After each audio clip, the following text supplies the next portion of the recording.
안녕하십니까? 재영빈 아빠 재혜종 목사입니다.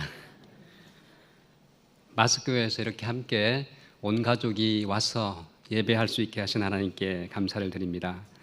그리고 부족한 저희 아들 영빈이를 잘 키워주시고 또 사랑해 주시고 군 생활을 잘 마칠 수 있도록 격려해 주셔서 정말 감사합니다.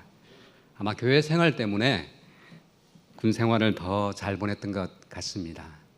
그리고 전역하자마자 아빠 저 마석교회 다닐래요? 이런 이야기를 하더라고요. 코로나 사태로 그게 성취되지는 못했지만은 아무튼 이곳에서 정말 함께 신앙생활 하시면서 하고 또 성도님들의 사랑을 받으면서 많이 성장했다는 그 느낌을 제가 받게 되었습니다. 다시 한번 저희 아들을 사랑해 주시고 이렇게 품어주셔서 너무 감사드립니다. 먼저 하나님의 말씀 요한복음 1장 41절과 42절에 있는 말씀 봉독하도록 하겠습니다. 요한복음 1장 41절 42절입니다. 요한의 말을 듣고 예수를 좇는 두 사람 중에 하나는 시몬 베드로의 형제 안드레라. 그가 먼저 자기의 형제 시몬을 찾아 말하되 우리가 메시아를 만났다 하고, 메시아는 번역하면 그리스도라. 데리고 예수께로 오니 예수께서 보시고 가라사대 네가 요한의 아들 시몬이니 장차 게바라 하리라 하시니라. 게바는 번역하면 베드로라. 저는 오늘 이 본문의 말씀을 중심으로 부르심이라고 하는 제목으로 함께 은혜를 나눌까 합니다. 사실 제가 마석교회에 이렇게 두 번째 왔지만은 그렇게 낯설지 않은 것 같습니다. 일단 아들이 다녔던 교회고 그 다음에 또 여러 성도님들을 보니까 아는 분이 꽤 많습니다. 강정수 목사님 같이 사역했고 우리 김민영 목사님은 저랑 같이 학교 생활을 2년 이상을 했습니다. 저 1년 선배신데요. 그 다음에 또 동창으로 지냈던 우리 박 집사님도 여기 계시네요. 보니까 음악과 다녔던 우리 수석 장로님의 사모님, 그 다음에 우리 유광욱 장로님은 학교에서 같이 활동하고 근무를 했었습니다. 전혀 생소하지 않은 것 같습니다. 이렇게 또 모든 분들을 뵈니까 우리 김창현 장로님도 지금 함께 일하고 있습니다. 삼육대학 생활교육원에서 함께 얼마나 열심히 정말 성실하게 이렇게 일하시는지 모르겠습니다. 항상 감사하는 마음을 가지고 있습니다. 다른 분들도 다 그냥 얼굴만 뵈도 어떻습니까 여러분? 우리 안실교인들, 재림교인들 보면 어떻습니까? 뭔가 이렇게 비쳐나오는 그 감출 수 없는 뭔가가 있는 것을 볼 수가 있습니다. 저는 오늘 이 본문의 말씀을 중심으로 부르심이라고 하는 제목으로 함께 은혜를 나눌까 합니다. 부르심이 무엇일까요? 영어로는 calling이라고 이렇게 이야기하는데 위로부터 부르심을 여러분 받아본 적이 있으십니까? 부르심의 가장 기초적인 형태는 하나님에 대한 인정입니다. 하나님의 살아계심을 경험하는 것이죠. 정말 하나님이 계시는구나. 하나님이 정말 살아계시는구나. 제가 고등학교 3학년 때 처음으로 그런 부르심을 경험했던 적이 있습니다. 정말 하나님은 살아계시는구나. 많은 사람들이 하나님은 죽었다, 하나님은 계시지 않다라고 이야기하는데 정말 하나님은 살아계시는구나라는 것을 제가 고3 때 경험했던 적이 있습니다. 오늘 본문의 말씀은 베드로가 예수님을 처음 만났던 장면을 묘사하고 있습니다. 베드로를 부르신 예수의 모습 속에서 우리는 부르심이라고 하는 것이 무엇인지, 부르심의 중요한 원리를 이 본문의 말씀을 통해서 찾아볼까 합니다. 여러분, 누가 부르심을 받는다고 생각하십니까? 누가 하나님으로부터 콜링을 받는다고 생각하십니까? 준비된 분들, 특별한 분들, 특출한 분들. 사실상 부르심은 모두를 위한 것입니다. 단지 베드로의 예를 통해서 하나님이 어떻게 사람을 부르시는지를 살펴볼까 합니다. 여러분, 2000년 전으로 시계를 한번 돌려보겠습니다. 하나님께서 그동안 기다리셨던 놀라운 구원 사역을 이루시기 위해서 예수님을 이 땅에 보내셨습니다. 그리고 예수님이 이 땅에 오셔서 30년 동안 기다리시다가 이제 제자들을 콜링하는 시간이 왔습니다. 여러분 4,000년을 기다린 놀라운 역사적 순간입니다. 우주적 사건이 일어나는 순간입니다. 그 정도 되었으면 어떤 사람을 부르시겠습니까? 여러분이 예수님이었다면 어떤 사람을 불렀겠습니까? 이 중대한 역사적 사건을 이루기 위해서 어떤 사람을, 적어도 어떤 자격을 갖춘 사람을 여러분 부르시겠습니까? 제자를 선택함에 있어서 적어도 제가 한번 생각을 해봤습니다. 이 정도는 갖춰야 하지 않을까? 3가지 정도의 많은 것이 있겠지만 자격을 꼽으라면 이 정도는 필요하지 않을까를 생각해 보게 되었습니다. 첫 번째는 적어도 출신, 그 다음에 교육 배경입니다. 여러분, 예수님이 이 역사적인 우주적인 사건을 성취하기 위해서 제자들을 부르는데요, 아무나 부르시겠습니까? 적어도 이 정도 배경을 가지고 있는 사람들, 이 정도 출신이 되는 사람들, 이 정도 교육적인 정말 그 커리어를 가지고 있는 사람들을 불러야 될 것입니다. 적어도 귀족이나 엘리트층에서 부르는 것은 지극히 상식적인 이야기일 것입니다. 두 번째 자격요건을 생각해 봤는데요, 신앙이라고 하는 것입니다. 적어도 이 역사적 사건을 성취하려면 이 정도 영적인 지도력은 갖춘 사람은 되어야 할 것이다 라는 점을 생각해 보았습니다. 세 번째는 평판입니다. 평판. 여러분, 사람들 앞에서 지도자 역할을 해야 합니다. 그죠? 역사적 사명을 감당해야 될 중차대한 일입니다. 사람들에게 손가락질을 당하는 사람이면 되겠습니까? 적어도 사람들에게 인정받는 사람이어야 할 것임을 상식적으로 생각해 볼 수 있습니다. 여러분, 이 기준들에 비추어서 12제자를 한번 생각해 보십시오. 여기에 부합되는 사람은 전무합니다. 베드로, 요한, 안드레, 야고보 다 어떤 사람들입니까? 어부 출신이었고 무식한 사람들이었습니다. 교육을 받은 적이 없습니다. 신앙적인 면에서는 어떻습니까? 여러분, 영적인 탁월성을 보인 사람이 있습니까? 이 중에? 거의 없습니다. 여러분, 그 중에 그래도 잘 나갔던 베드로의 모습을 봐도 어때요? 항상 실수하고 넘어지고 깨어지는 모습을 보게 됩니다. 도마는 부활한 주님을 만났어도 믿지를 못했습니다. 3년 반 동안 제자들을 그렇게 길렀지만은 모두가 여전히 자격 미달인 모습을 보게 됩니다. 평판은 어떻습니까? 모두가 사람들 앞에서 발언도 할 수 없는 입장의 사람들이었습니다. 마태 같은 경우는 세리로서 죄인 취급의 대명사로서 인정받는 죄인으로 취급받을 수밖에 없는 사람이었죠. 시몬은 열심당원이었습니다. 아주 진보주의자였습니다. 그 당시 보통 사람들도 받아들일 수 없는 사람들이었죠. 종합평가를 내려보면은 자격 미달입니다. 그나마 조금 자격이 갖추어졌다라고 할 수 있는 사람은 유다밖에 없었습니다. 오늘 본문은 그 정말 자격 미달이었던 한 사람 베드로를 부르신 예수님의 모습을 통해서 어떻게 하나님께서 부르시는지, 그 부르심의 원리가 무엇인지를 바라보겠습니다. 이 바로 앞에 장면을 보면은 베드로가 어떻게 만났는지에 대한 좀 더 자세한 내용을 보게 됩니다. 요한복음 1장 29절에서 침례 요한이 예수를 만나자마자 보라 세상죄를 지고 가는 하나님의 어린 양이로다 이렇게 이야기하고 있습니다. 이 선언을 듣자마자 베드로의 두 제자가 예수님을 따르기 시작했습니다. 요한과 안드레죠. 침례 요한에게 예수님이 침례받는 장면도 보게 되고 결국은 그가 하나님의 어린 양이라는 사실을 요한과 안드레는 확신을 갖게 되었습니다. 그리고는 곧바로 베드로에게 달려왔죠. 안드레가 달려왔습니다. 그러면서 우리가 메시아를 만났다라고 이야기했습니다. 이 말 한마디를 믿고 베드로가 예수를 찾아왔죠. 안드레 손을 잡고 온 베드로를 보자마자 예수님께서 하신 말씀이 요한의 아들 시몬아, 내가 장차 개바라 하리라. 여러분, 요한의 아들 시몬이란 말은 무슨 말일까요? 별 볼 일 없는 사람이란 말입니다. 베드로의 모습은 단순 무식 그 자체였습니다. 동생 한마디에 예수를 찾아온 베드로의 그 모습은 앞으로의 베드로의 모습을 보여주는 단면이었습니다.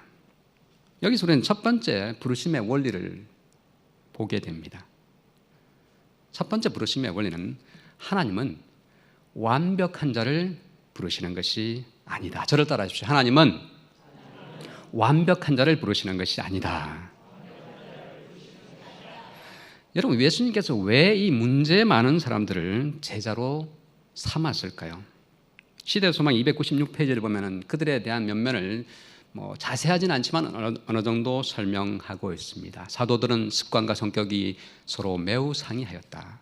그 가운데는 세리였던 레위 마태, 맹렬한 열심당원 셀롯이며 로마의 권위에 대한 단호한 증오자인 시몬, 도량이 있으나 충동적인 베드로, 비열한 마음을 가진 유다, 진실하지만 소심하고 겁이 많은 도마, 깨닫기를 더디하고 의심이 많은 빌립, 야심이 있고 솔직한 세베대의 아들들과 형제들이 있었다. 하나같이 어떻습니까, 여러분? 문제 많은 사람들이었습니다. 문제투성이 인간들이었습니다.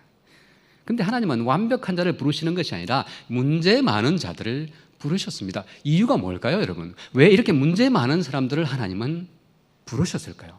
왜 예수님은 그 많은 하고 많은 정말 자격을 갖춘 더 훌륭한 많은 사람들이 있었음에도 불구하고 그들을 부르지 않고 왜 이 문제투성이들을 부르셨을까요? 그 이유는 하나님의 부르심은 하나님의 일을 하기 위한 부르심이기 때문입니다. 여러분, 사람들을 뭔가 뽑을 때, 직장에서 인터뷰하고 할 때, 그죠? 어떤 자격을 갖춘 사람들을 뽑습니까? 회계사를 뽑으려면 어떻게 합니까, 여러분? 회계 업무를 잘 해야 됩니다. 수학 같은 걸 잘해야 되고 수에 능해야 됩니다. 수치인 사람들, 그죠? 수를 모르는 사람을 뽑을 수가 없습니다. 의대생을 그냥 이렇게 뽑기 해가지고 뽑을 수 없습니다. 그죠? 그 모든 정말 복잡한 생리학적인 것들을 다 이해하고 설명하고 그걸 잘 이렇게 또 나중에 의료 시술을 할 수 있는 그 자격을 갖춘 사람들을 뽑습니다. 음악가는 어떻습니까?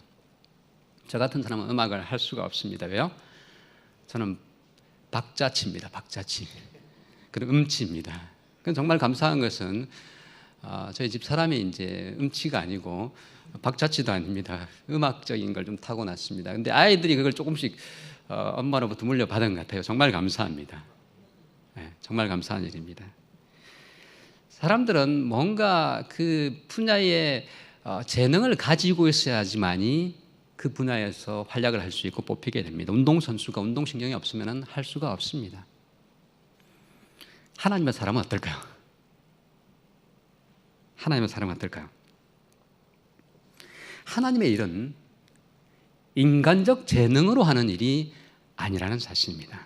하나님의 부르심은 하나님의 일을 위한 부르심입니다. 사도행전 6장을 보면은 7 집사를 선택하는 이야기가 나와 있습니다. 사도들이 자신들의 업무에 집중하게 하기 위해서 전도하고 말씀을 가르치는 일에 전무하도록 하기 위해서 초대교회가 내린 중요한 결정이었습니다. 7 집사를 선택해서 무슨 일을 하게요? 공궤하고 구제하는 일을 하도록 그들을 선택하게 됩니다. 공궤하고 구제한다는 게 뭡니까, 여러분? 사회봉사일을 하는 것입니다. 음식을 만들고 음식을 나르고 그런 일을 하는 것입니다. 굳은 일들 다 하는 것입니다. 그죠? 식사도 한번 짜가지고 또 무거운 거 오면 배달도 하고 나눠주고 하는 일을 해야 되는 것입니다. 그러려면은 상식적으로는 그 분야의 재능을 가지고 있는 사람들을 선택해야 됩니다. 음식 솜씨가 좋아야 되고 손이 날렵해야 됩니다. 힘도 세야 됩니다. 감각이 있어야 돼요. 그런데 성경은 그 기준에 대해서 이렇게 이야기하고 있습니다. 의외의 기준을 이야기하고 있습니다. 7 집사를 선택하는 데 있어서 성령과 지혜가 충만한 자를 뽑으라고 이야기하고 있습니다.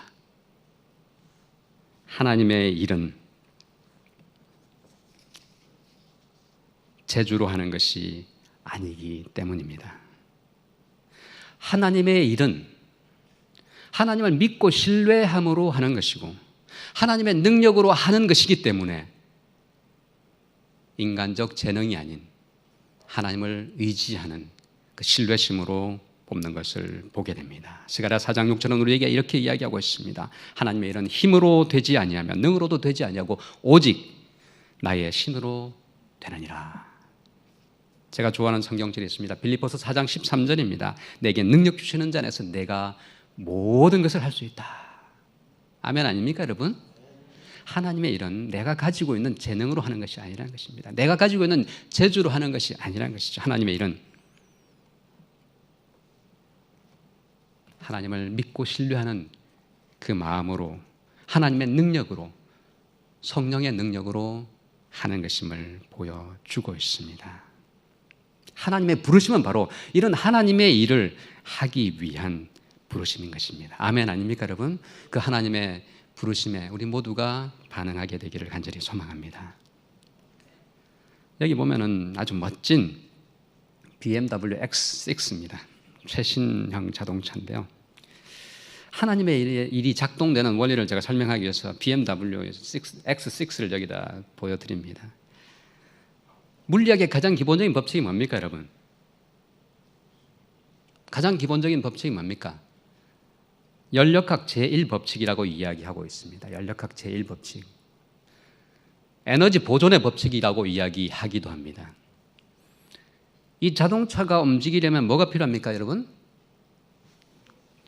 에너지를 넣어야 됩니다. 그죠? 에너지를 넣은 것만큼, 그 에너지를 넣은 것만큼 뭐가 운동 에너지가 발생하게 됩니다. 그 에너지를 태워가지고 운동 에너지가 발생합니다. 여러분, 열량을 소모해야지 움직일 수 있고, 그죠? 우리도 마찬가지입니다. 모든 움직임은 에너지가 필요합니다. 모든 움직임에는 에너지가 필요합니다. 우리가 심지어 운동하는데도 에너지가 필요합니다. 우리 속에 있는 음식물을 가지고 음식물을 통해서 섭취된 열량을 태우면서 걸어오시고 운동하시고 이렇게 하시는 겁니다. 근데 여기에는 중요한 법칙이 있습니다. 투여한 에너지만큼 운동 에너지가 발생해요. 그건 똑같습니다, 여러분. 이만큼 가솔린을 넣고 아니면 디젤을 넣어가지고 그걸 태웠을 때 그만한 에너지가 발생하는 것입니다. 그죠? 물리학의 법칙을 위배한 에너지는, 그 다음에 운동 에너지는 없습니다, 여러분. 근데 하나님의 일은 전혀 다르게 작동합니다.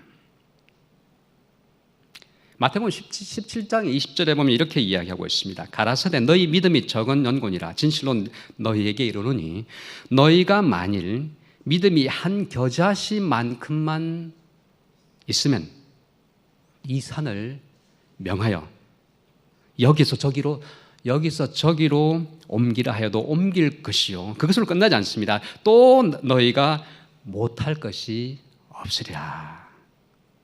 하나님의 일은 어때요? 어떻게 작동한다고요? 저는 믿음 제1법칙이라고 명명합니다. 믿음 제1법칙이에요. 겨자씨 한 알이 어떻게 한다고요? 산을 움직인다라고 이야기하고 있습니다. 그것으로 끝나지 않습니다. 겨자씨 한 알만한 믿음이 못할 것이 없다라고, 어떤 것도 이루지 못할 것이 없음을 성경은 우리에게 약속합니다. 우리가 하나님의 능력을 신뢰할 때에 우리 모두는 인간의 힘으로는 상상할 수 없는 기적을 경험하게 될 것입니다. 성경은 결코 이렇게 이야기하지 않습니다. 태산만한 믿음이 있어야 태산만한 일을 할 것이다라고 이야기하지 않습니다. 겨자씨만한 믿음으로 태산을 옮길 것이라고 이야기하고 있습니다. 그 놀라운 결과를 우리는 사도 베드로의 삶에서, 그의 삶의 마지막 부분에서 보게 될 것입니다. 하나님의 사람을 부르실 때 그들의 상태는 어땠을까요? 제가 구약의 위인들을 한번 봤습니다. 모세는 구약에서 가장 탁월한 위인이었습니다. 그런데 그가 처음으로 하나님으로부터 부르심을 받았을 때 그는 이렇게 고백했습니다. 나는 입이 뻣뻣하고 혀가 둔한 자니이다. 여러분, 모세가 200만을 이끌어야 됩니다. 이스라엘 백성들을 지도해야 되는 상황입니다. 그런데 말 주변이 없어요. 나는 입이 뻣뻣하고 혀가 둔한 자니이다. 물론 애굽을 떠난 지 오래되었기 때문에 애굽 말을 잃어버리기도 했겠지만은 무엇보다도 좀 말주변이 없는 사람이었던 것 같아요. 이사야를 보겠습니다. 그가 하나님으로부터 부르심을 받았을 때 나는 입술이 부정한 사람입니다. 라고 이야기했습니다. 말할 자격이 없는 사람이라고 이야기하고 있습니다. 여러분, 선지자가 하는 일이 뭡니까? 선지자의 역할이 무엇입니까? 하나님의 말씀을 선포하고 기별을 전해야 될 사람입니다. 그런데 입술이 부정한 자다라고 이렇게 이야기하고 있습니다. 제가 조금 전에 이 앞에서 무릎 꿇고 기도할 때에 이사야의 기도를 드렸습니다. 왜냐하면 저는 입술이 부정한 자임을 너무나 잘 알기 때문입니다. 예레미야도 이렇게 이야기했습니다. 나는 아이라 말할 줄을 알지 못하니이다. 한결같이 뭐라고 이야기하고 있습니까? 위대한 구약의 위인들도 완전하지 않았음을 보게 됩니다. 여러분, 신약의 위대한 사도 바울은 어떻습니까? 그는 이렇게 고백합니다. 지식에는 내가 어느 정도 인정을 받지만은 말에는 졸하다라고 이야기하고 있습니다. 내가 비록 말에는 졸하나 지식에는 그렇지 아니하다. 거꾸로 이야기하고 있죠. 여러분, 복음을 전하는 사도 바울입니다. 모세와는 또 다른 역할을 하고 기능을 감당해야 될 사람입니다. 실제로 신약 성경 27권 중에서 14권을 기록한 장본인이 바로 사도 바울이었습니다. 그리고 그가 한 일이 평생 한 일이 무엇이었습니까? 글을 쓰고 설교한 일이었습니다. 그런데 그가 말하기를 나는 말에는 졸하다라고 이야기하고 있습니다. 사실 사도 바울의 이야기는 저에게 위로가 되기도 합니다. 왜냐하면 제가 그렇게 말주변에 있는 사람이 아닙니다, 여러분. 사도 바울 고백을 보면은 정말 본질적으로 갖춰야 될 자격을 갖추고 있지 못한 사람이 사도 바울이었구나. 실제로 그가 드로아에서 복음을 전할 때에 바울의 설교를 듣던 한 청년이 창문틀에 앉아있다가 떨어져서 죽었습니다. 여러분, 바울이 얼마나 설교를 재미없게 했으면 그런 일이 일어났겠습니까?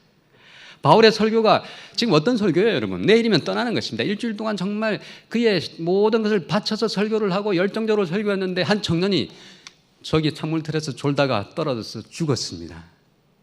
바울이 말주변에 얼마나 없었는지가 증명되는 것입니다, 여러분. 그죠? 그럼에도 불구하고 하나님은 바울을 쓰셨습니다. 그리고 그를 통해서 기독교를 온 세상에 전파하는 일을 하도록 하셨습니다. 많은 글들을 쓰고 가는 곳마다 사람들과 대화하고 대화의 모든 내용은 그리스도를 전하는 선포였습니다. 예수님을 나타내는 설교였습니다. 비록 그가 말에는 졸하였지만은 그는 자신이 가지고 있는 모든 것을 주님께 바쳤을 때에 겨자씨만한 믿음이 온 세상을 바꾸는 놀라운 결과로 이어진 것을 보게 됩니다. 하나님의 일은 하나님께서 하시는 것이기 때문에 우리의 재주로 하지 않고 하나님을 믿는 자들이 감당할 수 있게 되는 것입니다. 하나님에 대한 신뢰를 하는 것이 하나님의 일이라는 것이죠. 왜 베드로를 뽑았을까요? 예수께서는 그의 단순한 믿음을 보았기 때문입니다.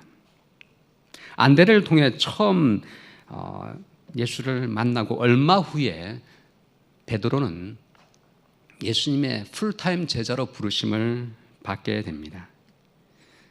그 내용이 누가복음 5장에 기록되어 있습니다. 한번 볼게요. 시몬 베드로가 대답하여 가로되 선생이야 우리들이 밤이 맞도록 수고를 하였으되 얻은 것이 없지만은 말씀에 의지하여 내가 그물을 내리리이다. 두 번째 부름을 받은 것입니다. 첫 번째는 이제 안드레의 손을 잡고 가서 예수님을 만났고, 두 번째 이제부터는 정말 풀타임 제자로 부르심을 받는 장면입니다. 실제로 예수님이 찾아오셨죠. 고기를 많이 잡았습니다. 그러면서 그 고기를 잡았는데 보니까 심이 많아서 그물이 찢어질 지경이었습니다. 이에 다른 7절입니다. 다른 배에 있는 동물을 손짓하여 와서 도와달라 하니 저희가 와서 두 배의 처음에 잠기게 되었더라. 시몬 베드로가 이를 보고 예수의 무릎 아래 엎드려 가로되 주여 나를 떠나소서 나는 죄인이로소이다. 주여 나를 떠나소서 나는 죄인이로소이다. 풀타임 제자가 되는 순간입니다. 하나님의 살아계심을 그가 거부할 수 없이 받아들일 수밖에 없었습니다. 예수님은 그를 부르게 되고 8절에 보면은 91절에 보면 모든 것을 버려두고 예수를 조천이라고 이야기하고 있습니다. 따라오는 주님의 명령 앞에서 그는 이제는 풀타임 제자가 된 것이죠. 그물을 버려두고 예수를 쫓았습니다. 그는 망설임 없이 예수의 명령에 순종하였습니다. 베드로는 제자들 중에 유일하게 무리를 걸었던 인물이었습니다. 그의 단순한 순종의 마음이 그 기적을 경험하게 했죠. 인류 역사상 유일하게 무리를 걸었던 인물이 바로 베드로였습니다. 예수님이 오라고 하시니까 그 말씀을 듣자마자 베드로는 배 위에서 물 위로 걸었습니다. 어떻게 걸었을까요, 여러분? 예수님이 걸어와라 이렇게 이야기하는 말씀을 듣자마자 베드로는 뭐예요? 즉각적으로 순종하여서 물 위를 걸었습니다. 어떻게 했을까요? 물을 한번 디뎌보고 물에 빠지나 안 빠지나 보면서 했을까요? 거룩한 상상력을 동원해 보니까 베드로는 뛰어내렸을 것입니다. 그런 사람이었습니다. 그리고는 예수를 따랐죠. 베드로는 어린아이 같은 인물이었습니다. 마태복음 8장 21절과 22절에 보면은 부르심 앞에서 망설이고 있는 한 사람의 제자를 보게 됩니다. 제자 중에 또 하나가 가로되 주여 나로 먼저 가서 부친을 장사하게 허락하옵소서. 제자 중에 한 사람이었습니다. 베드로처럼 예수님을 따르던, 그러나 풀타임은 아니었고 파트타임으로 예수님을 따르던 제자였는데 부친을 장사하게 허락하옵소서. 그러니까 예수님께서 뭐라고 말씀하셨습니까? 유명한 말씀을 남기셨죠. 죽은 자들로 저희 죽은 자를 장사하게 하고 너는 나를 좇으라. 그런데 이 제자는 예수님을 따르는 선택을 하지 못했습니다. 로마 총독 벨릭스도 마찬가지였습니다. 바울의 메시지를 통해서 그 마음속에 메아리가 울려 퍼지는 그 순간에 그는 마음이 흔들렸습니다. 그럼에도 불구하고 시방은 가라 라고 이야기했죠. 그런데 베드로는 주님의 부르심 앞에 어린아이처럼 순종했습니다. 마태복음 18장 3절에 보면은 어린아이 같이 되지 않으면 하나님 나라에 들어갈 수 없다라고 이야기하고 있죠. 가라사대 진실로 너희에게 이르노니 너희가 돌이켜 어린아이들과 같이 되지 않으면 결단코 천국에 들어가지 못하리라. 여러분 이게 무슨 말씀일까요? 어린아이들처럼 때를 쓰라는 말일까요? 아니면 어린아이처럼 유치해야 된다는 말일까요? 이게 무슨 의미일까요? 어린아이 같이 되지 않으면 천국에 들어가지 못할 것이라는 주님의 말씀이 가지고 있는 의미가 무엇일까요? 이것은 어린아이가 부모를 단순하게 신뢰하듯이 예수님을 신뢰할 것을 명하는 것입니다. 여러분 아이들이 어리면 어릴수록 부모를 절대적으로 신뢰하는 거 잘 아시죠? 우리 아이들도 마찬가지였습니다. 어릴 때 얼마나 정말 부모가 신이었습니다. 어릴 때는 엄마 아빠가 모든 걸 다 해줄 것이라고 믿었습니다. 그죠? 원하는 건 사달라 그러고 지금은 그렇지 않아요. 왜? 부모의 능력의 한계를 알기 때문에. 어린아이같이 되라는 말은 하나님에 대한 신뢰를 단순하고 절대적으로 가질 것을 명하는 것이죠. 베드로를 불러주시는 이유는 그 다음 원리에서 우리는 다시금 찾게 됩니다. 두 번째 원리는 하나님의 부르심은 미래적이라는 것입니다. 저를 따라 하시기 바랍니다. 하나님의 부르심은 미래적이다. 현실이 아닌 가능성을 보고 하나님은 우리를 부르신다는 것입니다. 뭐라고 이야기하면 내가 요한의 아들 시몬이니 장착해봐라 하리라. 여러분 현재 요한의 모습, 현재 시몬의 모습은, 베드로의 모습은 어떤 모습입니까 여러분? 현재의 베드로는 어떤 모습입니까? 요한의 아들 시몬입니다 여러분. 그것이 현재의 현실입니다. 거부할 수 없는 현실입니다. 별 볼 일 없는 인물이었습니다. 그런데 예수님은 뭐라고 이야기하냐면 하지만은 장차 개바가 될 것이다라고 선언하시죠.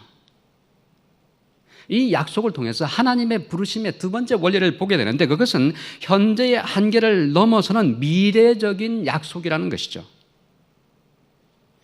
우리는 이미 살펴보았습니다. 완전하게 준비된 인물이 아닌 여러 가지 부족함을 가지고 있는, 그죠? 준비되었기 때문에 부르시는 것이 아님을 보았습니다. 답답한 상황이지만은 그럼에도 불구하고 하나님은 우리를 불러주십니다. 3년 반 동안 훈련을 마치시고 졸업식을 하셨을 때는 이미 모든 게 다 끝났을까요? 예수님이 십자가에 달리실 때는 졸업식 하는 장면입니다. 어떻게 보면, 그죠? 그때쯤에는 이제 이 시몬이, 날리는 모래 같은 시몬이 흔들리면 반석, 게바가 되었을까요? 베드로가 되었을까요? 그렇지 못했습니다, 여러분. 여전히 부족했습니다.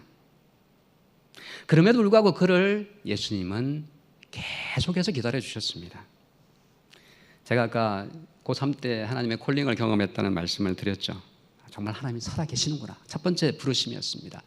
하나님이 살아계시는구나. 그러면 내가 하나님을 위해서 살아야 되겠다. 하나님을 생각하고 하나님을 내 삶의 방향으로 두고 살아야겠다는 생각을 하게 되었습니다.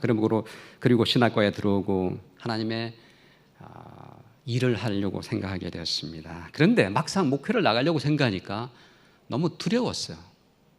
내가 과연 이 일을 할 수 있을까? 두려움이 생기게 되었습니다. 그래서 토피성 유학을 가게 되었습니다.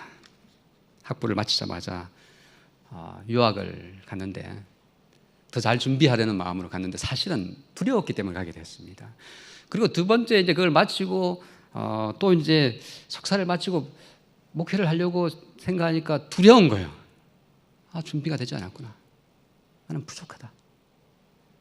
그래서 또다시 도피성 유학을 가려고 제가 박사과정을 공부하려고 떠나려고 생각하게 되었습니다. 근데 1996년 2월 14일 날 비자가 최종적으로 거부가 되었습니다. 그 두 번째 거부가 되었습니다. 그 말은 앞으로 이제 비자 신청하지 말라는 경고였습니다. 보니까는 이제 일종의 블랙리스트 올라간 거예요. 너는 미국 가면은 다시는 안 올 거다라고 이제 그 대사관에서 판단을 한 것입니다. 그게 1996년 2월 1일이었습니다. 그때 제 생각은 하나님께서 내 삶을 방해하시는구나. 왜 이런 방해를 하나님께서 하실까? 정말 원망이 되었습니다.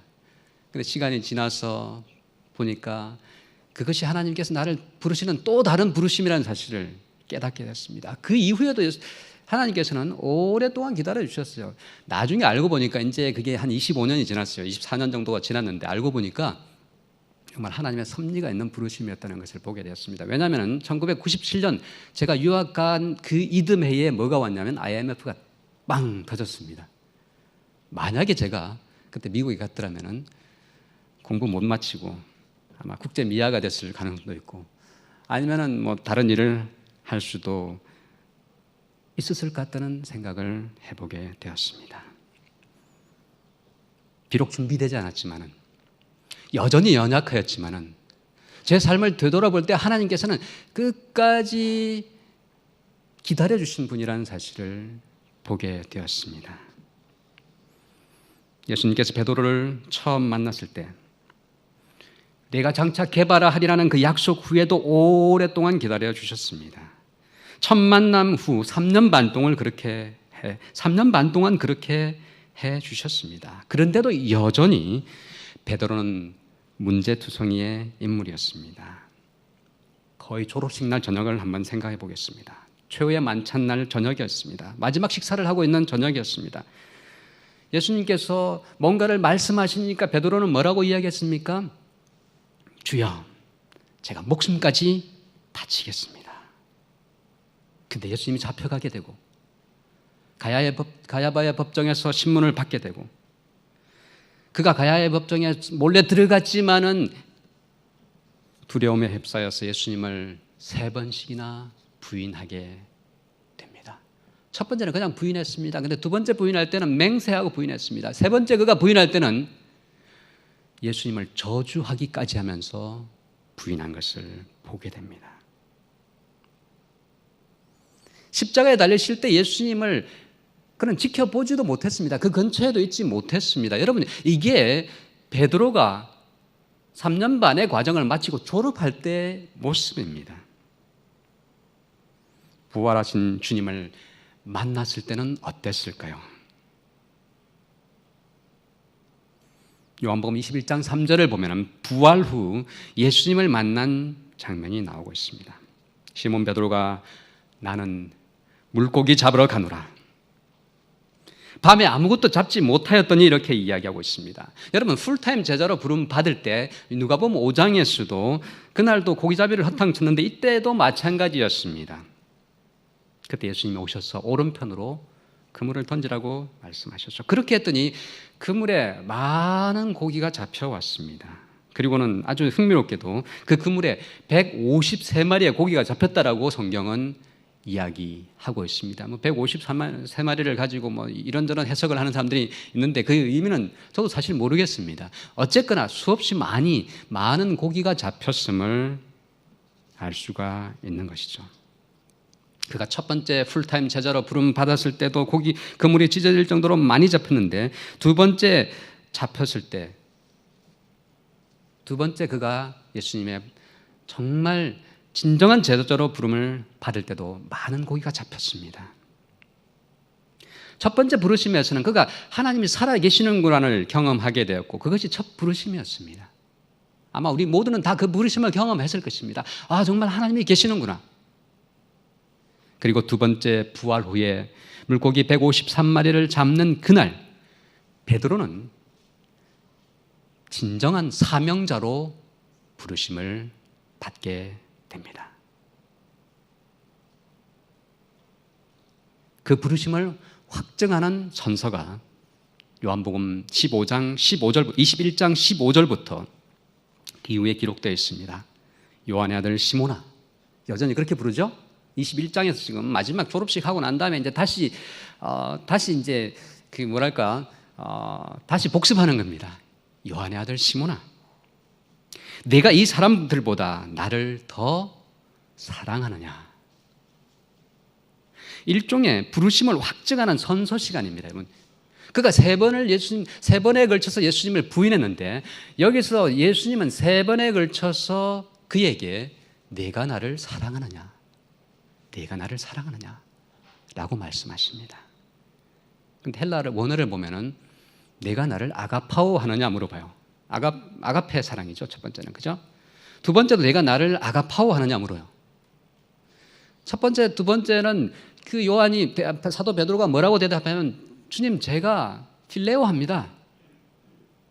완벽한 사랑이 아니라 저는 흔들리는 그런 사랑을 하고 있습니다. 친구로서의 그런 사랑을 합니다. 저는 필레오 합니다. 이 얘기하니까 세 번째는 예수님이 뭐라고 물으시냐면은 내가 나를 필레오 하느냐 묻습니다. 다시 말해서 베드로의 수준에 내려오셔서 내가 나를 사랑하느냐 물으시죠.